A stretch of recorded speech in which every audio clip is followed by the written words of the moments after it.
We'll start out with a roll call. Okey doke. Delaware County, Jack Early is excused. Lou Jones. Yes, sir. Pat Delameter is excused. Maggie Wilson. Here. Yvonne Hart. Here. Jack Farquhar. Here. Bill Dunham. Here. Sean Wilson. Here. Gold Star for Fulton County. Joyce Belidi is excused, and she begs you hold her excused. She was planning on being here today and came down overnight with a stomach bug. And she didn't want to spread the good news around. Anyway, Bill Belidi, present. Gary Wicks. Here. Montgomery County, Tom Pasquarelli. Here. Nikki Swartz. Here. Trish Green. Here. Anthony Agresta. Here. Sid Chase is excused. Brian Knapp is excused. Is working. Dr. Markowitz. He's out in the hall. Out the hall, okay, I know he's present. Dana Wygand is excused. Rich Kirschman. Here. Harry County, Ed Brand. Here. Bill Beavers. Here. Mark Zeke. Present, and not quite as accountable as I used to be. Yeah, very upset for that. You left your list of cartoons behind. That's a good thing. That's a Lionheart. Here. Right, we have a quorum, sir. Very good. Very good. Okay. So we'll get a copy of our minutes from last month.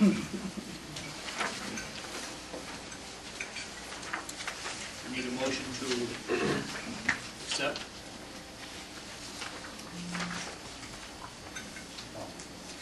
Motion made to accept. Do we have a second? Who did? Gary. Oh, Gary, actually. Second. Seconded by Bill. Motion made and accepted to accept the minutes as presented. All those in favor signify by saying aye. Aye. Any opposed or abstained? We have some guests here today. We have some guests, but first let me acknowledge that Mr. Early is present. Yes, He's no longer excusable. Wow! Welcome. I forgot how long it takes today. Oh, you can't get there from here. Can't get here from there. We have guests. We have Deb Cuffs and Howard Youth. We've got Steve Anderson from LifeNet. I think he's still here. No, he left. He left. Oh, all right. Don Coy is from Fulton County 911. Ed Hillenbrand from Richmondville. Mary and Joe are here. Chuck Caruso, was he still here or did he leave? He left. He left, okay. He's here for the morning. Country Sweet is here, okay. And Joe Cazzola from Hancock. Are you there, Joe? Yep. There you are, okay. You're hiding behind me, okay. And John McMillan from Cadillac. Welcome one and all. Yes, well, we got a copy of the correspondence, or we got a copy of the correspondence for your A perusal. lot of correspondence. A lot of it's right. I'd like you all to take note that from now on, I'm not going to say an extra piece of correspondence via email, because virtually all of our correspondence is conducted by email now. I'm going to say via USPS or via fax, if that is the case. But all correspondence recorded will be presumed to be from email unless otherwise noted. Sign of the times, 21st century. I'll waive my report. We'll just go into secretary's report. Okay, we have nominations received from SCARSA, that's the Schoharie County Ambulance and Rescue Squad Association. I'll read the letter. Schoharie County Ambulance and Rescue Squad Association has recently undergone some changes, takes its authority to recommend appointments to the AAREMS Board seriously. Please accept the following as nominations to the AAREMS Board to represent Schoharie County as voting members. Dr. Deborah Valois, am I pronouncing that right, Deb? Valois. But yes, you are pronouncing it the correct way. Emergency Medical Services Director at Cobblesville Regional Hospital. She's replacing Dr. David Fanyon there. And Ed Hillenbrand from the Richmondville Volunteer Rescue Squad. Please also accept Ben Louch, Jefferson Fire Department Rescue Squad, as an alternate member of the board to represent Schoharie County. Ed Brand and I will continue to represent Schoharie County on the board as well. This is signed by Bill Beavers, President. So I would like to make a motion that we accept Dr. Funk and Mr. Hillenbrand as members from, we accept their nominations and appoint them as members from Schoharie County. Do a second. All those in favor, signify by saying aye. Any opposed or abstained? Okay, very good. Very good indeed. We have co-sponsored that one. What was the second? SUNY Cobble School. Right, and Have it. I have 2 course renewal applications to be presented before the membership for approval for a renewal term. One from SUNY Cobleskill, the other from GAVAC. They are two agencies and facilities in our region. I'm sure you've heard the names before. I would like to make a motion that we accept their course sponsor applications and approve them to be sent to Department of Health. second? Second. Motion been made and seconded to approve these 2 course sponsors. All those in favor signify by saying aye. Aye. Any opposed or abstained? On May the 1st, the new tech credentialing exam for AEMT level providers was made available online, as was the updated credentialing exam for paramedic level providers. On May the 6th, the updated exam for critical care level was also made available online. These exams are all available on the regional website with a link on the regional ALS protocols page. The new software program we're now using for these is not only considerably more sophisticated and less vulnerable to cyber attack than the previous one, which was hacked into 2 months ago, but it will also permit us to present a new CME site and conduct online surveys as well. And more about the survey in just a minute, but work is going forth with Joyce and I on a new CME site where anybody with an EMT number will be able to log in and get CME credit for programs which will be available on the site. The software will print out a certificate for you when you have completed the program in real time, and it's a fairly sophisticated piece of software, so we're working on that, and I will let you know when that's going to roll out.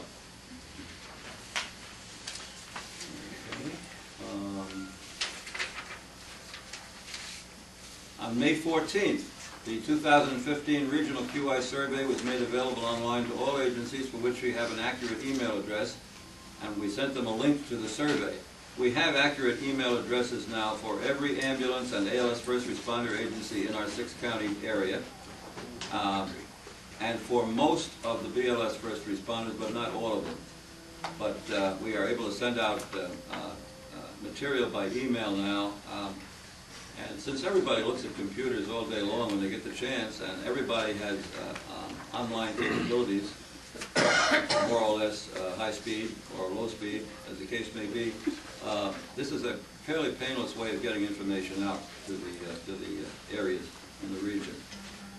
As I mentioned, a new CME training site is now being planned and will soon be available. So far we have 17, as of last night, 17 agencies have replied to our regional QI survey. We'll share the information, without mentioning names, we'll share the statistics when all is said and done. But 17 so far.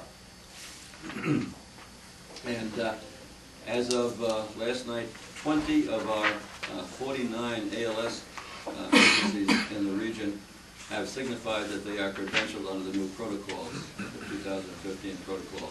I suspect many of the others are also. We just haven't heard from them, so I'm going to be sending a little reminder out to them. We also have 3 notices of enforcement action. They are coming to us only by email now, no longer postal service. Lee Burns tells me now that the EMS Bureau uses the postal service rarely. And I said, good, I don't feel bad about using the postal service rarely than myself.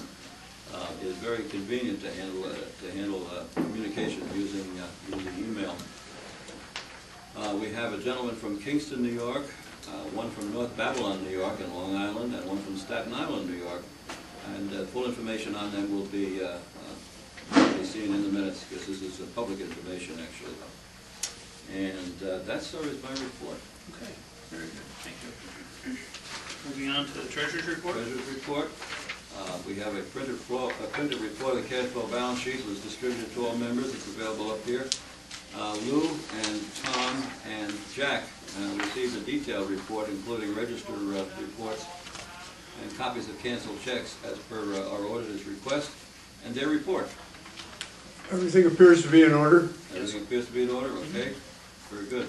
On April the 7th, we sent to Lisa DeLong at DOH the quarterly council deliverables and a voucher in the amount of $85.41.19 for the period January 1 through March 31st. The same day, the program deliverables were also sent in with a voucher for $43,726.65. On April 18th, we received a check for the council deliverables, and on May the 4th, the check for the program deliverables. The state is right on the money, no pun intended, these days. And that's my report. Very good. Need a motion to accept the treasurer's report as presented? Motion's made. Do we have a second? Do we have a second? Who wants a second? A second. Okay. Motion's been made and seconded to accept the treasurer's report as presented. Over next to it. Yeah. All those in favor, signify by saying aye.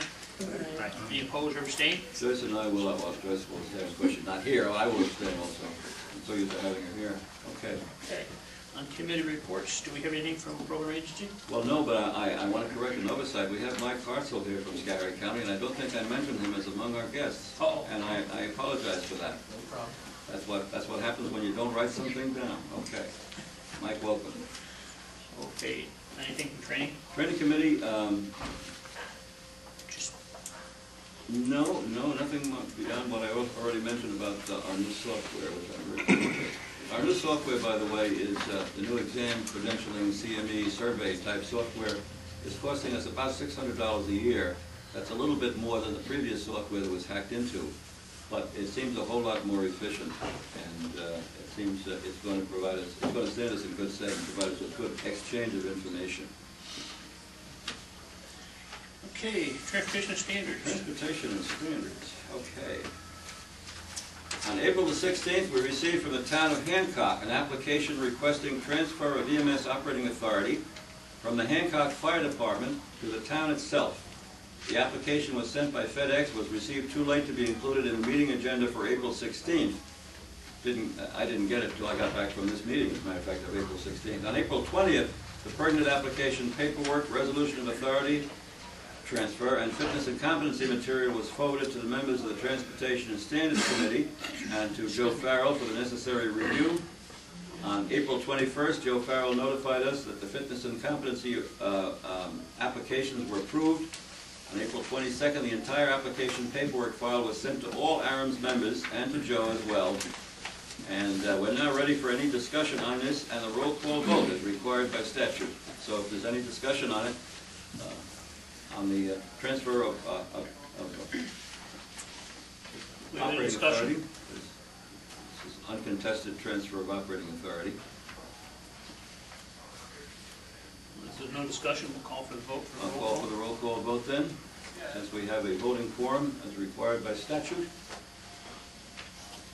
Everybody present? Mr. Early, excuse me, a yes vote means that we accept the transfer of operating authority application from the Hancock Fire Department, and the Hancock Fire Department herein forevermore shall be known as the Town of Hancock Volunteer Ambulance Corps Incorporated. So that's it. That's for a yes vote. A no vote means that you do not agree with the application or do not approve it. Jack Early. Yes. Lou Jones. Yes. Dr. Lemire is absent. Maggie Wilson. Yes. Yes. Okay. Good. Yvonne Hart. Yes. Jack Farquhar. Yes. Jill Dunham. Yes. Sean Wilson. Yes. Joyce Melody is absent. I vote yes. Gary Wicks. Yes. Tom Pasquarelli. Yes. Vicki Swartz. Yes. Trish Green. Yes. Tony Agressia. Yes. Sid Chase is absent. Brian Knapp is absent. Dr. Markowitz. Yes. Dana Wygand is absent. Rich Kirschman. Yes. Rich is entitled to vote in the absence of one of the voting members from Otsego County. Ed Brandt. Yes. Bill Beavers. Yes. Dr. Leinhardt. Yes. The vote is unanimous. Yes, there are 18 yes, no negative votes, no abstentions. The motion is adopted. All right, very good. At the same time, we have a request from the town of Hancock, a volunteer ambulance corps, or excuse me, the town of Hancock Volunteer Ambulance Corps is asking to begin the use of electronic PCRs, and they will be utilizing Professional Ambulance Billing, LLC, as their billing company. They would also like to utilize EMS Charts as their electronic charting company, So I'll make a motion that this application be accepted and the Department of Health, in the presence of in the person of Michael Taylor, be so notified. For the second? Second. Who second? I'm sorry. Ed? Okay.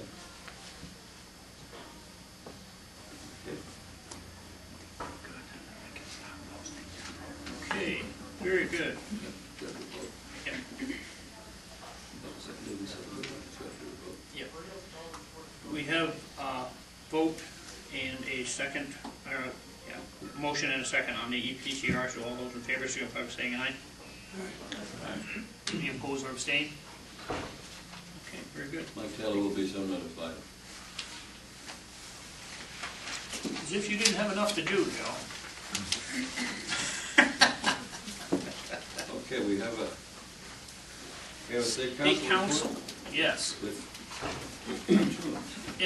And I'm thankful that we got cartoons. I hope I did all right here for my first report. Mark, you can interject at any point that you feel fit. I'll go over some of just the important stuff. Looked to me like you covered it pretty well, so. The new blood regulations have come down from the comment period. They're under final review with Department of Legal Affairs. The Bureau is ready to roll out training materials and forms as soon as it is signed off on, and hopefully that will be soon after a long 9 or 10-year battle of getting blood products back to that paramedic level. Vital Signs Conference is going to be held in Syracuse, October 22nd through the 25th. Part 800 revisions are in final draft. The Bureau seemed very pleased by the revisions. They certainly do clarify things a little bit better. I did not print a copy. It was quite extensive, but I can forward a copy electronically to Phil if anyone still wants to review them or doesn't know what they say. They can request that. The trauma verification process is going well. There's 7 newly verified trauma centers with 15 applicants still pending. The latest is Westchester Medical Center is now a level 1 trauma center for adult and pediatrics. It was brought to us for our region that Albany Medical Center and SUNY Upstate are also taking pediatric trauma patients. With a little bit of a warning, apparently there's some Narcan nasal injectors out on the market that are being advertised. DOH warns that these are not FDA approved at this point, so be cautious.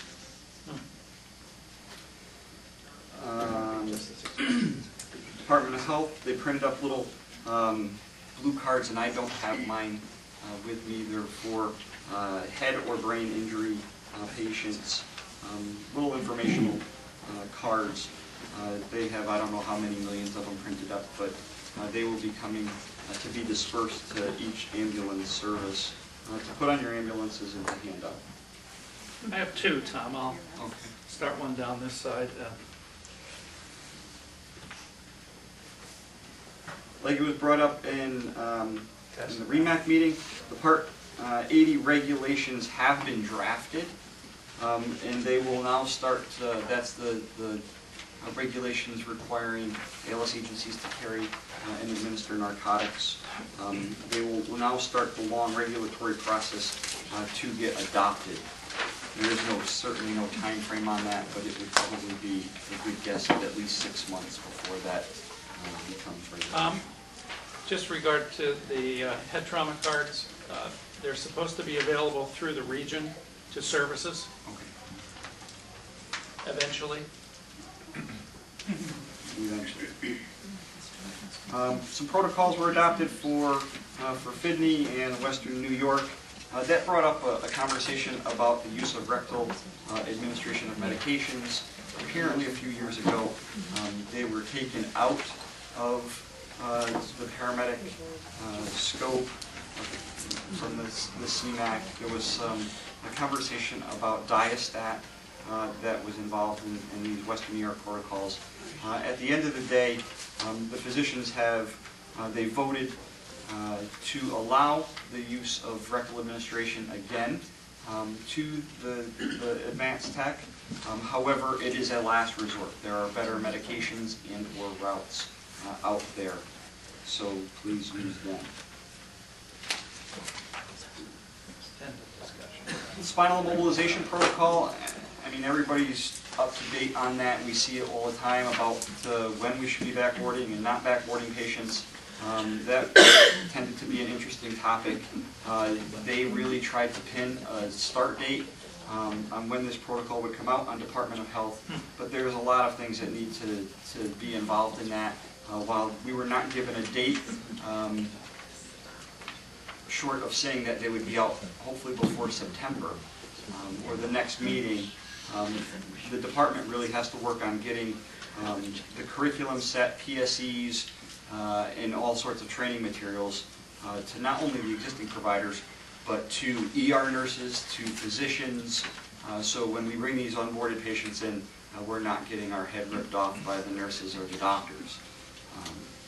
So that is still to see how that plays out. The new CPAP policy statement, it did come out in April. Curriculum protocols are going to supposedly be sent out this week. I have yet to see them. We'll keep our fingers crossed. The report from the bleeding and hemorrhage control tag was accepted. There was some discussion amongst the physicians. The main changes of this are, do we do ABCs or do we go right to circulation and then go back to airway depending on breathing? Quite honestly, the protocol just makes a lot of sense to the way we already provide care and is going to reinforce what we do. It was later adopted by the SEMSCO. One thing that I found interesting is this protocol was in a flowchart format. That is going to be the new method for the BLS protocols. You're going to see most of them change from that reading and sentence type thing to actual flowcharts on that BLS side. The EpiPen demonstration, we did speak a little bit about it in the REMAC this morning. The presentation, I did include the PowerPoint presentation. It is in the back here. The REMAC obviously has adopted that to go through the region once that comes to fruition. EMS Provider Awards, the nominations are due June 1st. I know that in the past, the AAREMS region really hasn't had great participation in getting those awards out there, but I think that somebody, we need to take the lead, and we have a lot of great providers in this area. We should definitely be recognizing them. One of the big changes with that is next year they're going to move it, and they're going to move the deadline from June 1st to May 1st because the winners of this actually get forwarded up to the national level. The problem is that committee has a tough time. If the applications are due June 1st, they have to be forwarded to the national level by June 15th. So they're going to move it up a month to May 15th, or I'm sorry, to May 1st. That'll give them a little more time to forward those winners up to the national level. Training and education stuff is in there.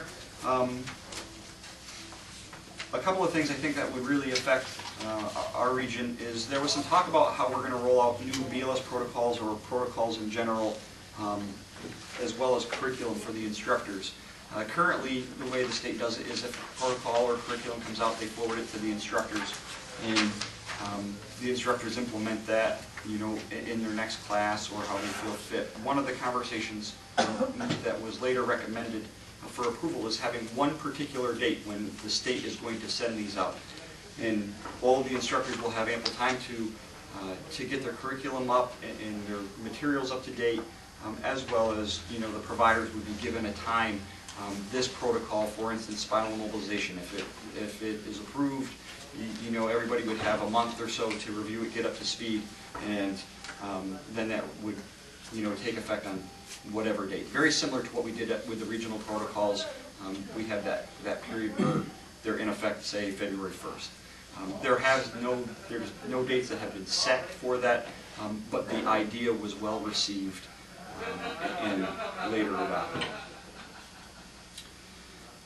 There was a brief discussion on the National Registry paramedic changes, reducing the PSC stations from 11 to 6, and how New York State was going to, whether or not they were going to mirror it or what they will do with that.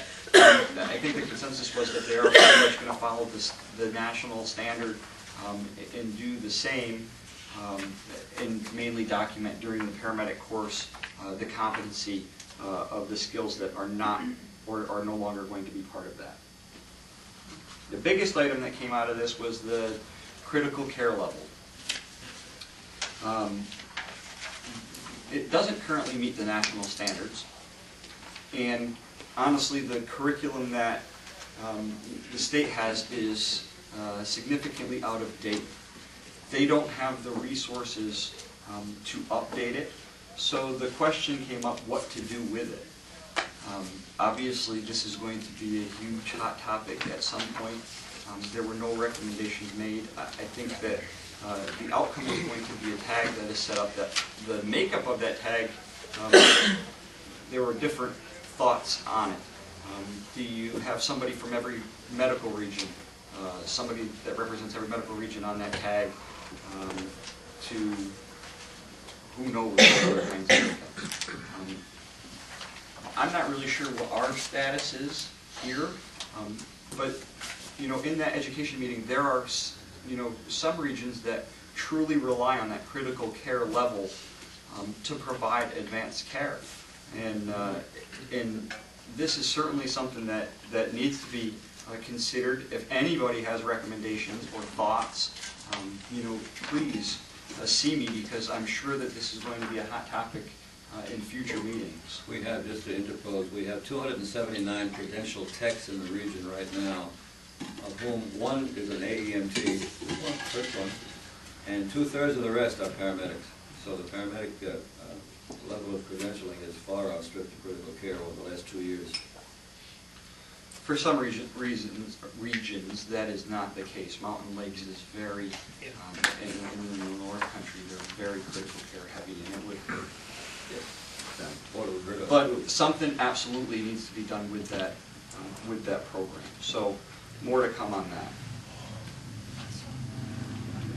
that. Systems Committee, they worked on an appeal, a ruling for ALJ with Monroe Ambulance out in the western part of the state. The only thing I really want to say is when we have these CON applications, the stress really needs to be on making sure that we follow policy and we do things correctly so that it isn't kicked back and we're not, we need to take it seriously and follow the policy. That was the real stress on that. Then there was some topics on ambulance construction. Obviously, we know NFPA and KKK, they all came out with their standards, or soon to come out with standards. The KKK standards now require like a cot mounting system and lifting system. Unfortunately, New York State doesn't have to follow those standards at this point because it adds about $25,000 to $30,000 to the price of an ambulance. But they did recognize that the ambulance construction standards in the state are certainly antiquated and need to be refined and redone. So they have tasked, or are going to task, the safety committee with that.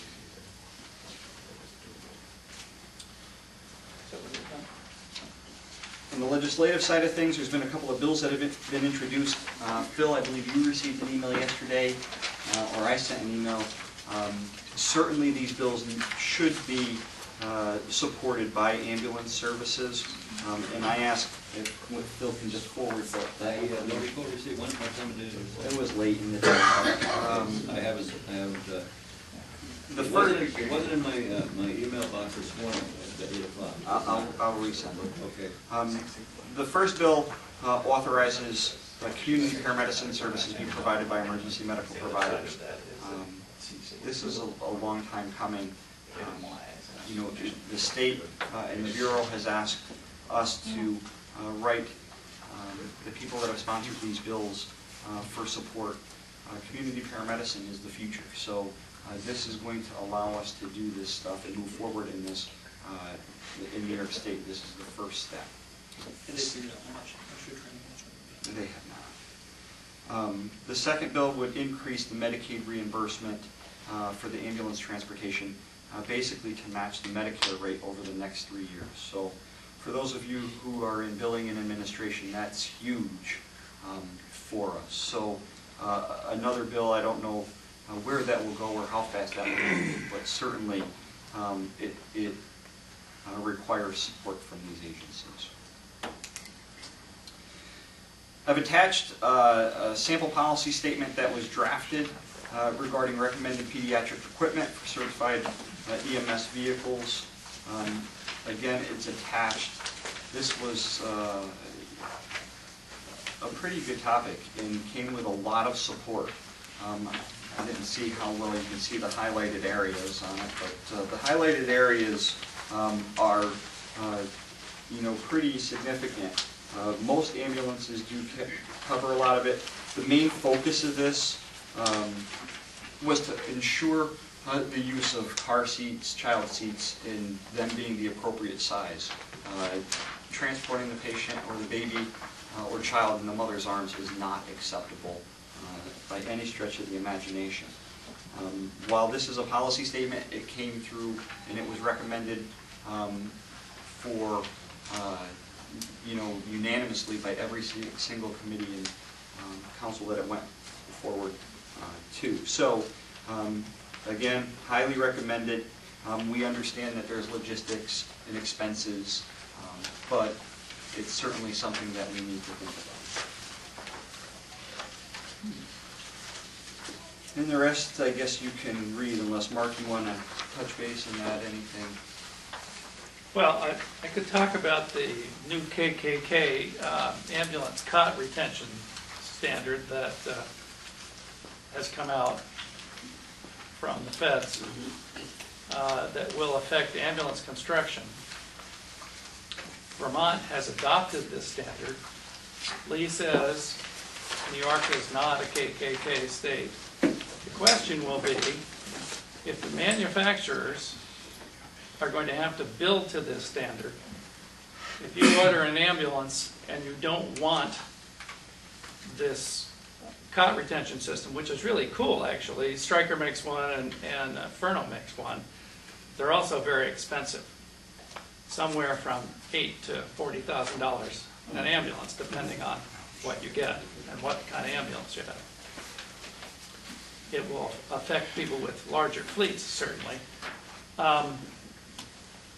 So the manufacturers may, and there hasn't really been any discussion, but there's been speculation that the manufacturers may require end users to sign a waiver saying that you understand that this ambulance is not built to federal specs.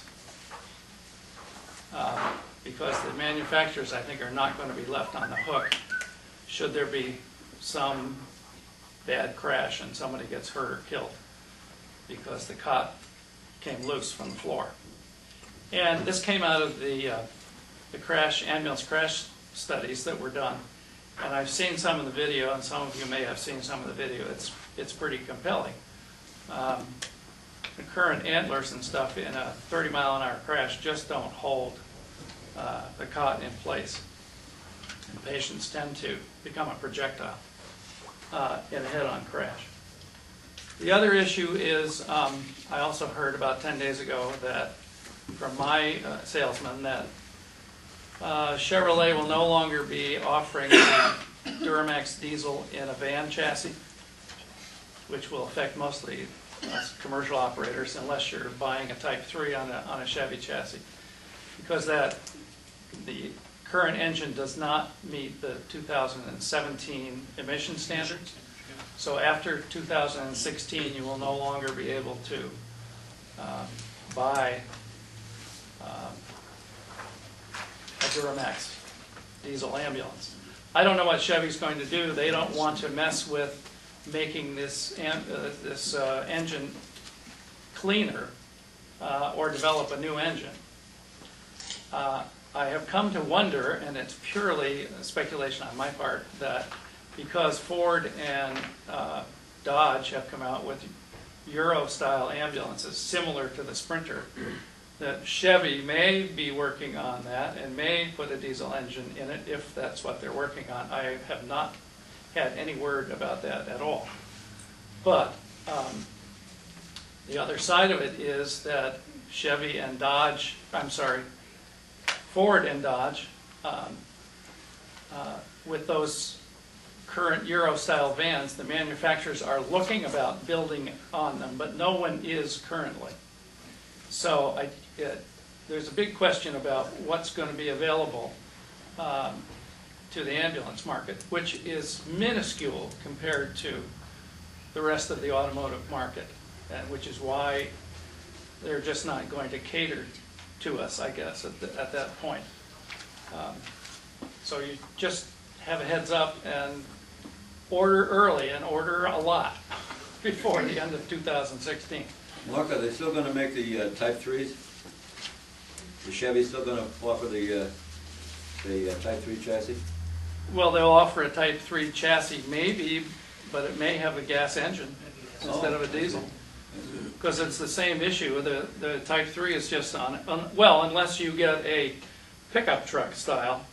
But I don't even know whether they're going to include that engine in their pickup production if it doesn't meet the emission standards. So I don't know what's going to happen. Something from the 4500 series up, I've heard, because they've got to have that urea injection system out. Yeah, well, they already do. I mean, Yeah. I have a bunch of them that Right. have that. But I guess that's not even clean enough now. So I don't know what we're going to do. So it could be a problem. Maybe there'll be a solution. But I just thought you all should know that.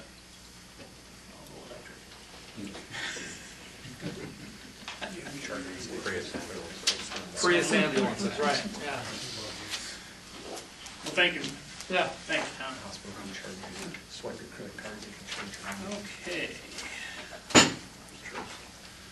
Regional program directors. The meeting was May the 12th. I was not able to be present for it. Okay. Any other program updates? Yes, I have a little update, if you want to call it that, about the collaborative protocols apps. The iPhone app is now online in the stores. It can be downloaded free of charge. The software developers in California, I've made a total nuisance of myself with them. My wife says it's not hard for me to do that, but they keep saying we've approved it completely. It's all ready to go to the store. As soon as possible, it will go to the store and then you can download it. Well, as soon as possible, as of last night, hadn't come yet. I haven't checked today. That's unfortunately all I can report to you right now. I can't seem to get them off the dime to get any other answer. That as soon as possible, be patient. Well, we have been extremely patient. Okay. Thank you. REMAC, Dr. Linder. REMAC approved the Roxbury request for BLS Narcan program. Approved the agency medical director of Dr. Kelly Robinson from Marydale. We had discussion about EPCRs and documentation at the time of the patient arrival at facilities, and kicked off a task group to gather a variety of forms from different sources for review by the REMAC for perhaps a distillation as for one regional standard for what minimum data set that needs to be transmitted. We reviewed mid-state regional protocol for agitated delirium, which involved 10 milligrams of midazolam with Haldol. Communication with Dr. Daly since our meeting, looks like the collaborative protocol will not include Haldol, but will include midazolam. And we had a discussion kicked off by Dr. Funk regarding pronouncement of death in the field for cardiac arrest response. And it was recognized that there's a need to educate hospitals, providers, perhaps coroners, law enforcement, and community about what that may mean for their practices. And Howard offered to chair that task group. No, I'm just joking. Howard offered to participate with the group that would assemble to prepare that educational material. There's also online materials that may suffice, actually, but probably needs a little bit New York State modification and EMS modification, such as the MOLST website. And that's all, the only items I can recall. Was there any other discussion we had that needs to be in the minutes? The REMAC accepted Dr. Funk replacing Dr. Right. Fannin, was left our regional area has left Cobleskill Hospital. Since it is necessary according to REMAC procedures, I would like to make a motion that this council acknowledge that Dr. Funk is now a member of the REMAC, representing SUNY Cobleskill Regional Hospital in Scottsdale County, and we're very glad to have her on board. So consider the motion to be made. Oh, one other item, thank you. One other item I forgot to mention was the discussion about the demonstration project for EpiPen and the means by which agencies may participate. There's actually a short blurb in the State Council handout. Page 2 of Tom's handout has a whole paragraph regarding Dr. Daly's presentation. Looks like we're borrowing something from the state of Washington in part, but other states as well that have a similar workaround, the EpiPen solution. So that was it was suggested that agencies contact Phil if they have interest in participating in that. And any other items? I'd just like to renew the motion to acknowledge Dr. Funk as a member of the REMAC now. We have a motion, we have a second. Second. All those in favor? Aye. Any opposed or abstained? Okay, very good. Thank you.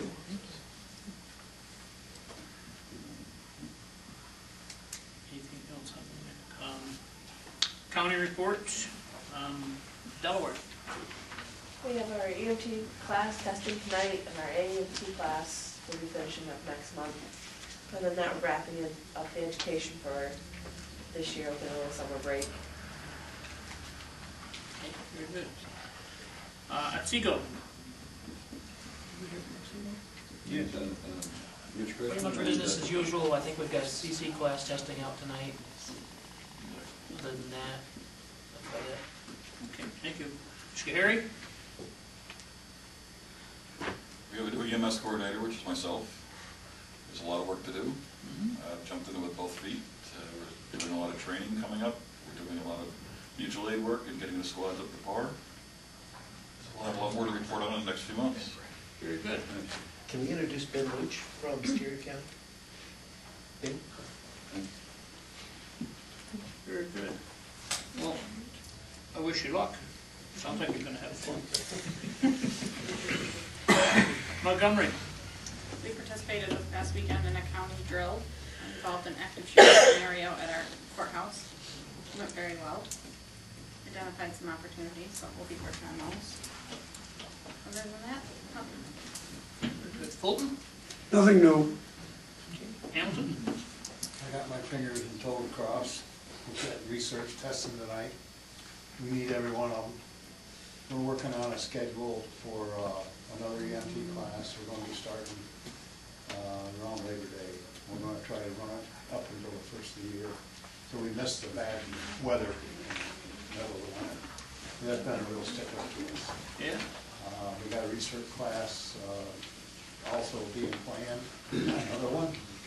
And we're also going to start CPR classes every other month for whoever. Okay. Hopefully it works out. Very good. Okay, any old business? Okay. New business. I need a committee, a nomination committee for the slate of officers for next month. Got any volunteers?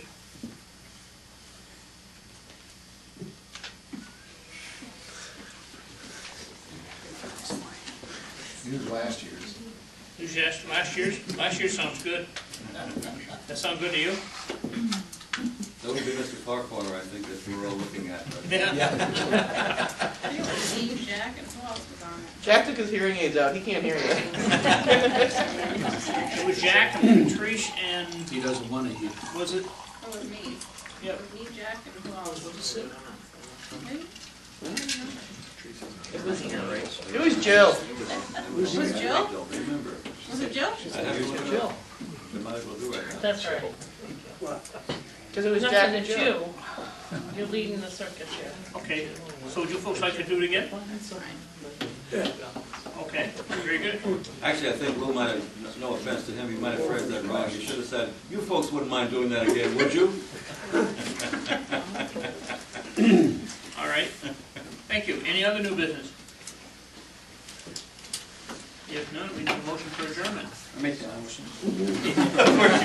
Right on the spot. She makes that motion every month.